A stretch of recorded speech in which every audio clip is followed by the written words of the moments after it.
Bonjour chers amis, merci beaucoup pour votre fidélité à la chaîne. Comme annoncé précédemment, aujourd'hui nous allons faire la mise en place de l'environnement des labs. Et pour ce jour, nous allons utiliser VMware Workstation Professionnel. Et pour ceux qui n'ont pas la version professionnelle, vous pouvez utiliser le VMware Player, qui est la version gratuite de VMware. Donc notre lab se présente comme ceci. Nous aurons besoin d'un Windows PC. Nous pouvons faire l'installation de notre Windows PC avec VMware ou bien nous pouvons juste avoir besoin de l'image de Windows avec extension de fichiers OVA, ok, ou bien même OVF d'une part. Et de l'autre part, nous aurons besoin de l'image de notre pare-feu Palo Alto avec extension de fichiers OVA ou bien OVF. VMware contient des commutateurs incorporés et aujourd'hui nous allons en utiliser 3 avec différentes configurations. Pour le commutateur numéro D ici, nous allons le configurer comme un segment LAN. Ici, VMware nous donne la possibilité d'avoir un réseau de couche 2 auquel nous allons configurer nos deux interfaces ici de manière isolée. De l'autre côté, pour le commutateur numéro 1, nous allons le configurer comme host only. Host only ici, VMware crée un sous-réseau auquel il partage avec la machine hôte. La machine hôte qui nous aide à manager notre pare-feu Palo Alto. Donc, l'interface de management ici sera connectée à notre switch ici, qui lui, à travers notre configuration host only, est connecté à notre machine hôte. Donc, avec la machine hôte, nous allons avoir la possibilité de nous connecter à l'interface graphique de notre parfait Palo Alto ou bien nous connecter à l'interface des lignes de commande SSH. Pour le commutateur numéro 3 ici, nous avons deux possibilités. Donc, la première, nous pouvons la configurer comme bridge. Ici, bridge veut simplement dire que notre commutateur va partager la même connexion réseau avec la machine hôte. Et la deuxième possibilité, donc, nous pouvons le configurer comme NAT. Ici, NAT fait office d'un Small Office Home Office Router. OK? Donc, les Small Office Home Office Router, ce sont des routeurs, de petits routeurs que nous utilisons dans nos petits bureaux ou bien dans nos maisons du genre Link 6 ou bien TP-Link. Alors, avec cette configuration NAT, VMware va utiliser l'adresse IP de la machine hôte pour faire ce que nous appelons de port address translation, OK, pour envoyer le trafic vers l'Internet. Donc, à partir de notre Windows PC, nous allons générer un trafic que nous allons envoyer à l'Internet et à l'intérieur du Palo Alto Network Firewall, donc du pare-feu Palo Alto, nous allons faire le monitoring de ces trafics en analysant des logs et bien d'autres paramètres. Voici ce que nous allons faire en un premier temps. Pour ce faire, donc, nous allons ouvrir notre application VMware Workstation Professionnel. Et là, nous allons aller dans Fichier et puis Ouvrir. Voilà donc, il me dirige directement vers l'emplacement de mes fichiers OVA. Alors, je préfère que nous commencions par Palo Alto. Donc, nous allons commencer par Palo Alto 10.2.6. OK, nous allons l'ouvrir. Et il nous demande de lui donner un nom. Nous allons juste dire Palo Alto 10.2.6. Nous gardons l'emplacement du fichier par défaut et puis nous allons importer. OK, voilà. Donc, ça va prendre quelques minutes. Je vais faire une petite pause et revenir juste après. Voilà, notre parfait Palo Alto est prêt et nous allons faire la même chose pour notre PC Windows. Donc, nous avons là notre fichier OVF. Alors, nous allons l'ouvrir également.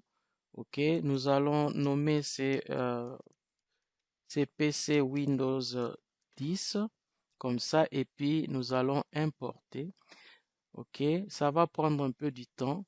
Comme j'avais dit, donc, si vous n'avez pas les fichiers OVF et que vous avez l'image d'installation de Windows, vous pouvez utiliser VMware pour installer cette image, donc monter ces disques qui contient l'image dans VMware et passer à une installation fraîche de Windows. OK, donc dans mon cas, j'ai déjà un fichier OVF. Je n'ai plus besoin de faire cette installation. Donc, je vais faire une petite pause en attendant que ces fichiers puissent être importés complètement et après, nous allons continuer avec notre travail. Et voilà, notre Windows PC est aussi installé. Nous pouvons le voir ici. OK, et là, nous pouvons voir l'onglet de Palo Alto. OK, et de l'autre côté, nous avons l'onglet de notre Windows PC. Alors, ici, vous pouvez voir Network Adapter, donc qui est notre carte réseau. OK, nous avons les trois qui sont configurés. Nous avons trois cartes réseau ici et tous les trois sont configurés avec Bridge. Donc, la configuration est Bridge et nous allons faire correspondre cette configuration à ce que nous voulons. Donc, pour ce faire, nous allons aller dans Edit Virtual Machine Settings. Donc, nous allons modifier les configurations de la machine virtuelle. Et là, donc, ici, déjà ici, nous sommes dans les parfaits Palo Alto. Pour le parfait Palo Alto, il faut déjà signaler ici que la première carte réseau que vous voyez là est connectée à l'interface de management. OK? La deuxième carte réseau est connectée à l'interface Ethernet 1/1 et puis la troisième carte réseau est connectée à l'interface Ethernet 1/2. Donc s'il y avait une quatrième carte réseau, elle serait connectée à l'interface Ethernet 1/3, ainsi de suite. Donc nous allons commencer par les management. OK, selon notre topologie, nous avions dit que le management sera connecté à host only. Voilà le host only qui est là. Nous connectons comme ceci et c'est bon. Pour notre deuxième interface, donc qui est l'interface Ethernet 1/1, rappelez-vous dans notre topo, nous l'avions configuré, nous l'avions connecté au switch qui doit être bridge ou bien NAT. Alors, pour notre cas d'espèce, maintenant, nous allons prendre la deuxième possibilité qui est les NAT. Donc, nous allons prendre les NAT, OK? Donc, il va utiliser l'adresse IP de la machine hôte pour faire les port address translation, les PAT, OK? Et pour notre troisième carte réseau, donc, il est connecté au commutateur qui sera connecté au segment LAN, voilà. Nous allons les connecter là, mais il faudrait créer ce segment LAN là. Donc, nous allons en créer, OK. Et là, nous allons dire add, OK. On peut dire segment LAN 1, ou bien on peut dire segment LAN Windows Palo, comme nous voulons. OK, donc nous allons dire segment LAN entre Windows et Palo Alto. OK, et puis nous allons sauvegarder et là, il apparaît là, nous les sélectionnons. Donc, ça veut dire que cette interface ici est connectée à ce segment LAN là. Nous pouvons valider notre configuration. Donc, ici, vous pouvez voir, donc l'interface de management qui est la première interface est connectée à host only. L'interface 2 qui est l'Ethernet 1/1 est connectée au NAT. OK. Et l'interface la troisième carte réseau, donc qui est l'interface Ethernet 1/2, est connectée au segment LAN, ok, qui fait la liaison entre le PC Windows et notre pare-feu Palo Alto. L'interface Ethernet 1/2. Ok, pour les PC Windows, comme nous avions dit, donc il n'a qu'une seule carte réseau et cette carte réseau doit être connectée au segment LAN que nous avions créé. Donc, nous allons passer à la modification de la configuration et là, nous allons choisir notre segment LAN. Et c'est quel segment LAN? C'est celui qui connecte notre PC Windows et notre pare-feu Palo. Il est là. OK. C'est pourquoi j'avais dit de manière isolée parce qu'il ne connecte que ces deux éléments. OK. Et là, nous pouvons valider la configuration. Donc, du côté configuration, c'est bon. Maintenant, nous pouvons passer au démarrage de notre pare-feu Palo Alto. OK. Donc là, il va démarrer. Et nous pouvons faire la même chose pour notre PC Windows. Nous pouvons aussi le démarrer. OK. Donc là, nous allons passer à l'adressage IP. Nous allons choisir un adressage très simple pour que nous puissions comprendre c'est de quoi il s'agit et prochainement, nous allons avancer avec d'autres configurations. OK, donc en attendant que les PC puissent s'amorcer, OK, et notre pare-feu Palo Alto. Donc, nous pouvons faire une petite pause et revenir juste après. Voilà donc notre Windows PC est prêt. Nous pouvons nous y connecter. Donc là, nous allons nous connecter avec le mot de passe. Voilà, il arrive. Et nous pouvons directement configurer l'adresse IP. Donc, nous pouvons choisir une gamme dans les adresses privées. OK. Donc là, nous allons voir ce que nous allons faire. Ici, OK. Là, on y va. OK. Nous allons faire ça. OK. Donc, nous allons configurer une adresse IP ici dans la gamme des adresses privées. Donc, nous allons prendre le 192, 168, 1010 par exemple, et le parfait sera 10.1. OK, donc nous pouvons prendre ceci. Nous pouvons prendre les 192, les 168, les 10 et les 10. OK, donc nous gardons le masque de sous-réseau par défaut et la passerelle, donc ça sera le pare-feu, l'interface Ethernet 1/2 de notre pare-feu Palo Alto et lui, nous pouvons lui donner les 10.1. OK, les serveurs DNS, nous pouvons pour l'instant utiliser le serveur DNS de Google, donc nous pouvons prendre les 4 comme ceci. Donc nous prenons les 888 et là nous prenons le 4422. OK, et puis nous pouvons valider notre configuration. OK, alors allons du côté du pare-feu. On nous dit que le pare-feu aussi est prêt. Donc là, nous allons nous connecter avec le username et puis le mot de passe. OK, voilà. Donc, OK, il nous demande de changer les mots de passe. Donc là, nous pouvons essayer de changer quelque chose. On y va. Attends.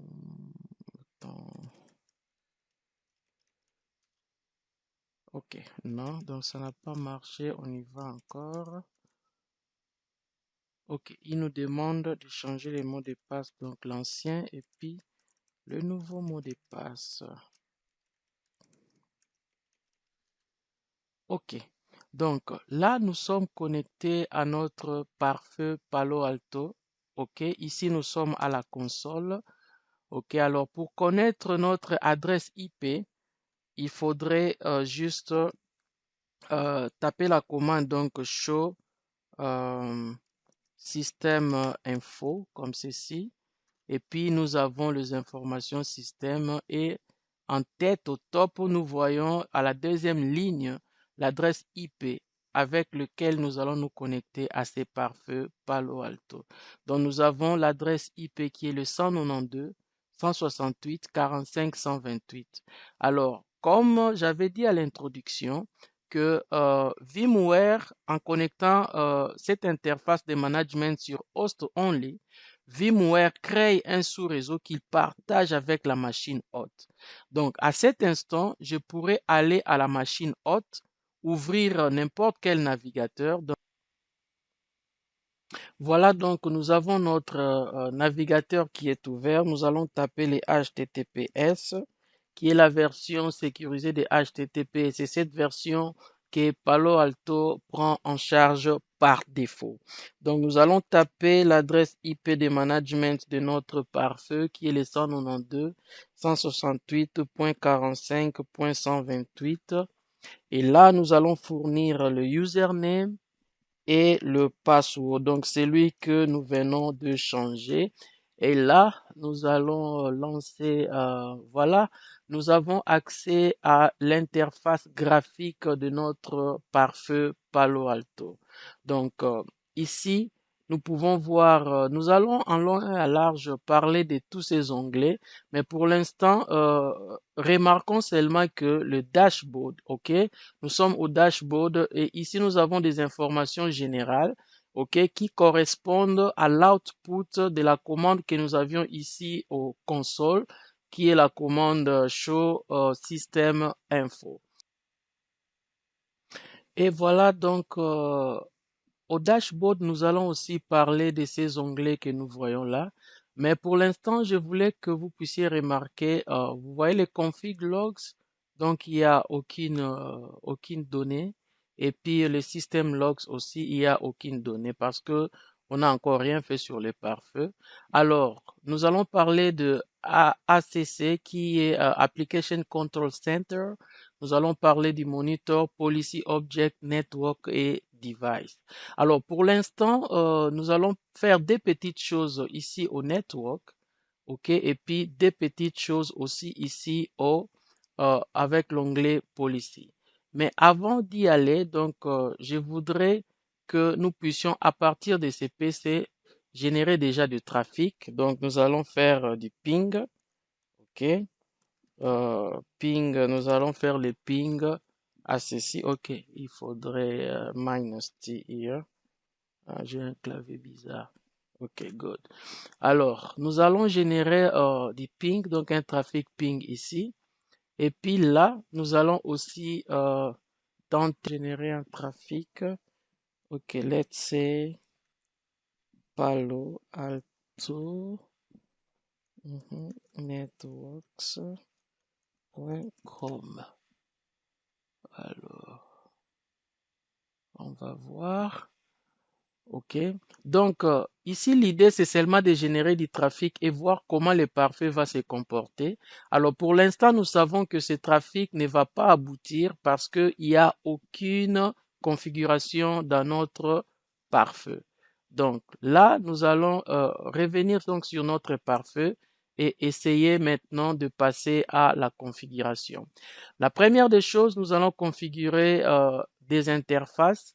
Ok, donc si nous revenons sur notre topologie, nous avons l'interface Ethernet 1/1 qui doit être configurée, c'est lui qui fait face à l'Internet. Et nous avons aussi l'interface 1/2 qui doit aussi être configurée et c'est lui qui connecte notre réseau interne. Ok, et si nous nous rappelons un peu de la topologie que nous vous avions présentée au début, l'interface Ethernet 1/1, lui, il se trouve à la zone externe selon notre configuration. Et puis l'interface Ethernet 1/2, lui, se trouve à la zone interne. Donc, c'est ce que nous allons faire. Là, nous allons créer nos deux zones. Il faudrait juste cliquer sur le bouton Add ici. Add qui veut dire ajouter. Donc, nous allons nommer la zone. Donc, nous commençons par notre zone interne. OK. Et à cette zone sera attribuée une interface de couche 3. Ok, donc c'est pourquoi nous allons prendre les types d'interface sera le type de zone sera une zone de couche 3, layer 3, parce que l'interface qui sera associée à cette zone sera aussi une interface de couche 3. Ok, pour les autres configurations, nous gardons tout par défaut pour l'instant et puis nous pouvons cliquer sur OK. Nous allons créer aussi la zone externe. Ok, donc nous sommes là. Nous faisons la même chose. Le type de zone, ça sera une zone de couche 3, layer 3, parce que l'interface qui y sera associée sera aussi une interface de couche 3. Nous gardons le reste des données de configuration par défaut. Et là, nous avons nos deux zones qui sont créées. Nous pouvons revenir sur les interfaces. Donc là, nous allons à l'interface Ethernet 1/1. Nous pouvons ajouter un commentaire là, ou bien nous allons juste dire externe. Il nous connecte au réseau externe. Vous pouvez, c'est juste un commentaire, une description. Vous pouvez mettre tout ce que vous voulez. Et là, à l'interface type, donc nous allons parler, notre interface au fait est une interface de couche 3, layer 3, ok? Et dans les vidéos qui vont venir, nous allons aussi parler de autres types d'interfaces, les TAP, les HA, les Virtual Wire, les layer 2, et ainsi de suite. Donc, pour l'instant, nous parlons de la couche 3. OK. Et puis, les restes des données seront par défaut. Ici, nous allons prendre les routages. OK. Nous allons prendre les routages par défaut qui est fourni avec le parfait Palo Alto. OK. Et puis, la zone. OK. Rappelez-vous, ici, c'est la zone externe. Donc, c'est l'interface qui fait face à l'Internet. OK. Donc, nous prenons cette zone. Et là, nous allons configurer notre adresse IP. OK. Alors, par rapport à notre topologie, OK, cette interface sera connectée au switch auquel nous avons connecté comme NAT. Donc, VMware ici nous donne la possibilité à l'intérieur de ce switch NAT, comme j'avais dit, il ressemble un peu à un SOO, Small Office Home Office du genre Linksys ou bien TP-Link, qui contient un serveur DHCP pour ses clients.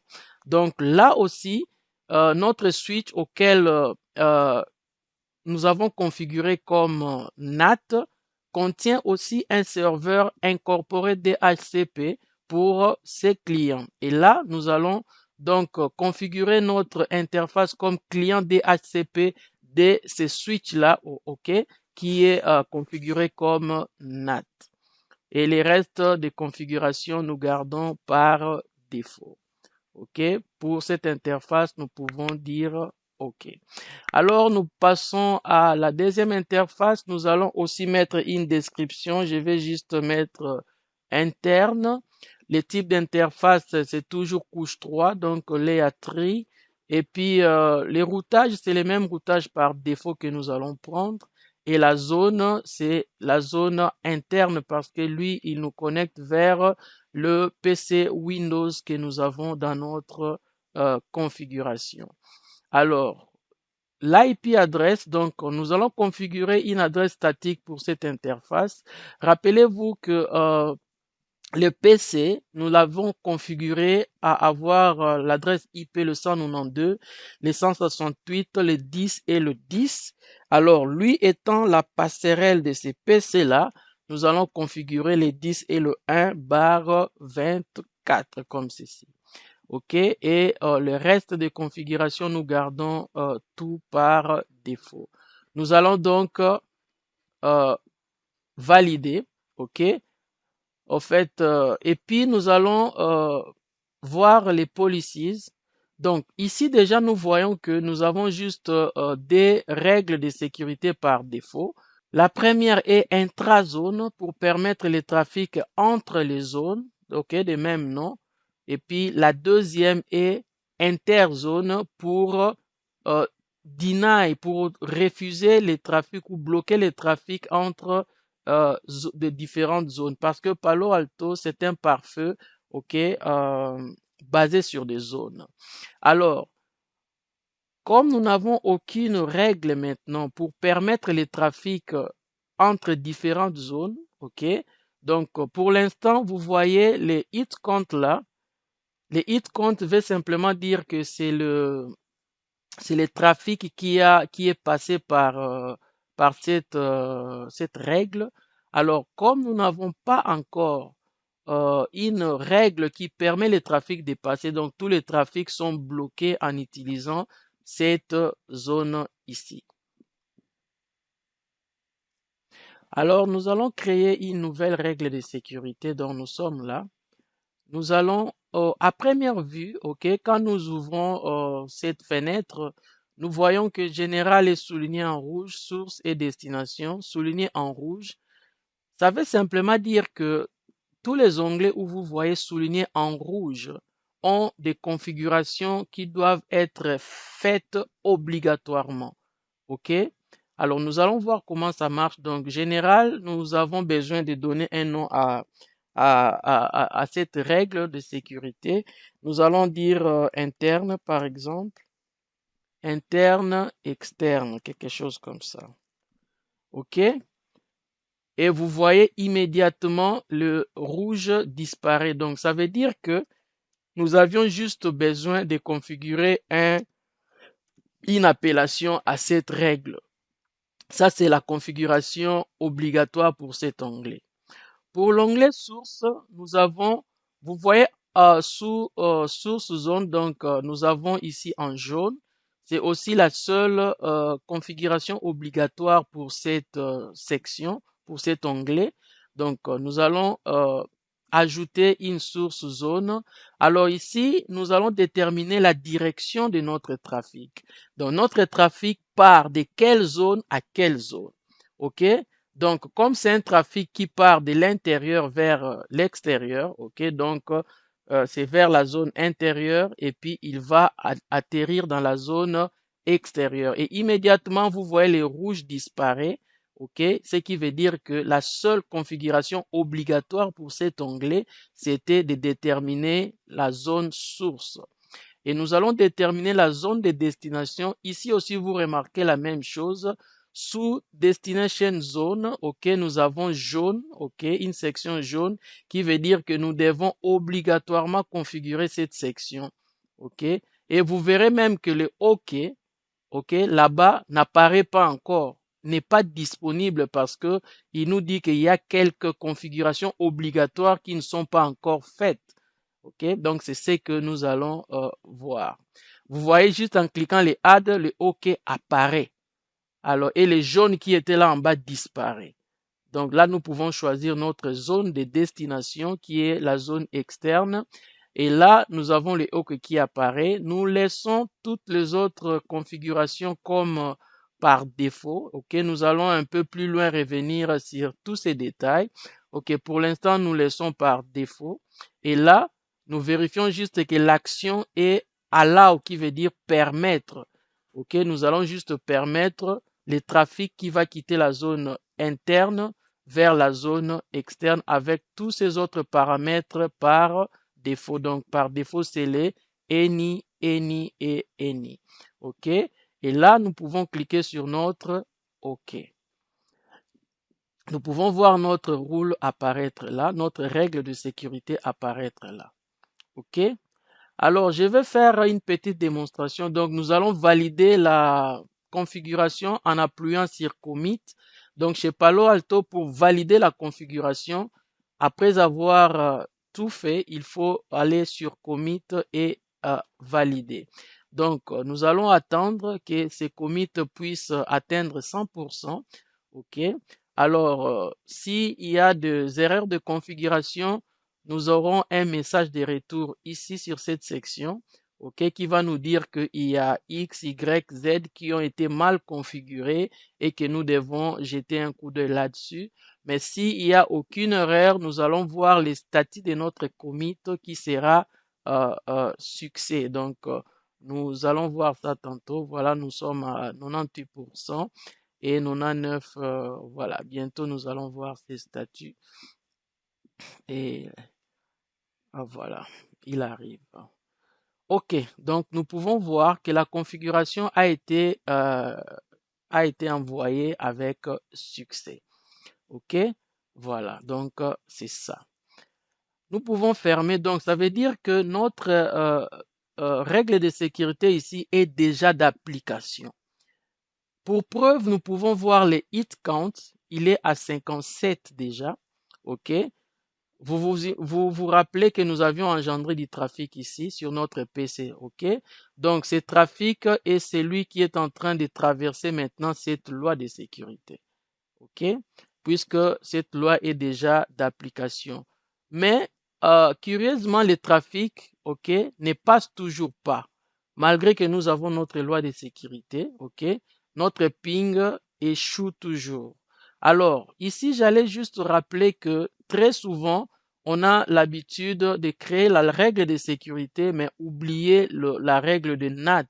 Parce que notre trafic quitte un réseau qui est privé, OK, et vers l'Internet qui est un réseau public. Alors, les réseaux privés n'ont pas accès au réseau public à moins que nous puissions faire du NAT, OK? Alors, c'est ça la règle de NAT que nous devons configurer ici en cet instant. Vous voyez qu'il n'y a aucune règle de NAT, donc nous allons procéder de la même manière avec le règle de sécurité. Donc, nous allons ajouter une règle et comme d'habitude, vous pouvez voir les configurations obligatoires à faire sur ces deux onglets. OK. NAT interne ou externe, je ne sais pas. Nous allons juste dire NAT interne. Donc, il fait les NAT du réseau interne. Et immédiatement, vous voyez le général, OK, il n'est plus souligné en rouge. La même chose, nous allons sur Original Packet, nous voyons cette section est jaune et là, nous avons Destination jaune qui est en rouge. OK, donc ce sont des configurations obligatoires pour cet onglet. Nous allons déterminer la zone de départ, la zone source qui est les réseaux internes et puis la zone de destination qui est les réseaux externes. Nous allons garder les autres configurations par défaut ici pour cet onglet. Nous allons aller dans l'onglet Translated Packet. Ici, nous voyons que cette configuration n'est pas obligatoire parce que nous pouvons aussi avoir une règle NAT, ok? Donc des traductions sources et des traductions de destination. Alors, c'est un cas qui existe quand on veut faire une exception à une règle générale de NAT. Ok, on utilise cette règle qui se présente comme ceci, qu'on appelle les non-NAT, donc pas des NAT. Ok, vous pouvez déterminer la règle des NAT pour un groupe d'individus ou bien un groupe des IP. Mais vous dites que non, pour X, Y, Z, IP, nous ne voulons pas que les NAT puissent se faire. Donc, vous allez déterminer une règle de sécurité pareille. Mais pour notre cas, aujourd'hui, nous allons faire les NAT. Donc, nous avons besoin d'une NAT source. OK? Alors, c'est là où nous sommes maintenant. Alors, les NAT sources, ici, nous allons, à la longue, nous allons parler de toutes ces options. Mais pour l'instant, nous allons parler juste de l'option numéro 1 que nous voyons là, Dynamic IP and Port, qui est l'équivalent de Port Address Translation, ok, de la surcharge NAT. Ok, donc c'est ça ce que nous allons utiliser pour aujourd'hui. Mais il y a aussi la possibilité d'utiliser les NAT statiques. Nous connaissons tous les NAT statiques. Ok, un IP sera collé à une adresse publique de manière statique et permanente. Alors pour l'instant, nous allons utiliser les Dynamic IP and Port, qui est l'équivalent de Port Address Translation, donc le PAT. Alors ici, aujourd'hui, nous allons choisir l'interface ici. Donc, nous allons faire le PAT sur l'interface ici qui a son adresse obtenue par DHCP. Donc, c'est un peu ça la configuration de la règle des NAT d'aujourd'hui. et nous pouvons donc valider. Alors ici, j'aimerais à ce que nous allons valider, ok? Donc comme j'avais dit, chez Palo Alto, pour valider, il faudrait cliquer sur Commit. Ok, donc là, nous cliquons sur Commit et puis le commit va valider. Donc le commit, c'est un processus qui se déroule en 3 phases. Nous avons la phase 0 qui est la phase de pouvoir attribuer, ok, des ID à tous les processus que nous avons configurés. Nous avons la phase 1 qui est la phase de vérification, voir tous les ID attribués correspondent bien, ok, au processus qui se déroule dans le firewall. Et la phase 2, qui est la phase finale, va juste activer ou bien valider ces configurations. Donc, c'est ça les commits. Donc là, nous pouvons voir notre commit s'est déroulé avec succès et nous pouvons immédiatement aller vers notre PC. Là, automatiquement, nous voyons notre ping, ok, qui passe. Donc, ça veut dire que la communication passe et nous pouvons voir aussi la requête de notre parfait Palo Alto. Donc là, ça marche. Nous pouvons accéder à l'Internet à travers ces navigateurs. OK? Donc, ici, juste une petite remarque. Donc, nous pouvons analyser les hit count. OK? Les hit count veut simplement dire que combien de trafics donc, correspondent à cette règle de sécurité. Nous voyons qu'il y a pour l'instant, il y a 28, mais puisque le ping continue, si nous rafraîchissons la page, nous allons voir que ça ne fait que augmenter. La même situation pour notre règle de sécurité ici. Nous pouvons voir déjà que nous avons 2542 hit count et puis quand nous rafraîchissons, vous voyez que ça augmente. Voilà un peu comment est-ce que nous pouvons analyser le trafic dans notre pare-feu. Alors, nous avons avant d'aller sur Monitor pour voir les logs, j'aimerais assez que nous puissions revenir sur la config, donc les logs de configuration. Ok, au début, je vous avais montré que c'était vide, mais là, vous pouvez voir tout ce que nous avons fait. Ok, il y a les commits, nous avons ajouté le règle de sécurité, le, les routages dans l'interface, ok, tout est écrit et vous pouvez bien voir tout ce que nous avons fait là.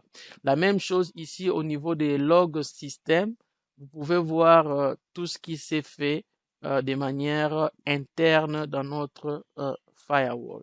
Donc pour le trafic, si nous rentrons sur le monitor, ok, là nous avons tous les logs, ok. Juste en passant, j'allais vous dire que les 3 onglets que vous voyez ici, Dashboard, ACC qui veut dire Application Control Center, et puis Monitor, sont des 3 onglets que nous utilisons pour dépanner, ok, troubleshoot un problème avec le pare-feu Palo Alto. Ça, nous allons revenir avec des amples détails dans nos prochaines publications. Mais pour l'instant, ok, nous allons juste voir les logs que nous avons, des trafics que nous avons envoyés aujourd'hui. Et là, vous pouvez voir, les trafics viennent de la source qui est notre Windows PC et puis vers la destination, ok, qui est là, cette adresse et le port de destination, donc c'est les 443 qui est les HTTPS. Ok, on nous dit l'application c'est le SSL, donc nous avons fait le cryptage donc de ces trafics HTTP avec les SSL, c'est pourquoi il est devenu HTTPS. OK? Et nous voyons la loi de sécurité que nous avons utilisée. L'action, c'était allow qui veut dire permettre et le nombre de bytes, ainsi de suite. Donc, en cliquant sur ceci, nous avons beaucoup plus des informations sur ces trafics. OK? Voilà, donc nous pouvons bien analyser ces trafics ici. Nous avons même le natage qui est là, ok, donc les NAT IP, ok, qui est là. et les ports que l'ENAT a utilisés à la source. Et nous avons la destination aussi qui est de l'autre côté avec le port utilisé pour la destination. Donc, voilà un peu comment est-ce que nous pouvons configurer la configuration, je dirais, de deux parts de notre pare-feu Palo Alto.